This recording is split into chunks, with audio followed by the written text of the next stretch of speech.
Hello po, siguro nagtataka kayo kung bakit ako nakasuot ng PPE. Magre-repack po kasi tayo ng banana chips, so bali buy and sell lang po ito. Hindi po akong may gawa, but of course, masarap siya. Proven ko na. Ang packaging niya is paper craft para makalasay sa paggamit ng plastic. O diba sa ganung paraan makakatulong tayo kay Mother Earth. And pwede mo pa siya magamit ulit. Nasa sayo na yun kung ano yun.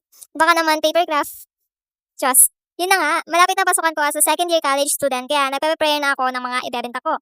Kaya classmates, malapit na ako mabudol sa inyo. Ang pagbebenta ko is pandagdag allowance lang.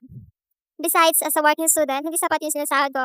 But malaking tulong na rin sa akin kahit papaano nakakausad ako. Kaya sa mga estudyante na may financial problem, huwag kayong susuko, kaya natin to. And nagpapasalamat po pala ako sa mga managers and leaders ko na patuloy na minomotivate ako para magpatuloy. And sa mga customers ko, mga classmates ko, at iba pa, maraming salamat po sa inyo. This time, tinawag na ako ng kapatid ko. Tapos na daw siyang kumain at naiihi na siya. Kailangan natin siyang alalayan dahil hirap pa siyang maglakad. Dahil sa aksidente. Opa, ganda yan. Wala pang ligo yan. Sana all. Pagkatapos na, okay, continue natin sa pagre-repack. Yun, no? Smiling face pa niya si papa ko. May bisita pala kami. Nalito pa si tito ko sa palayaw namin.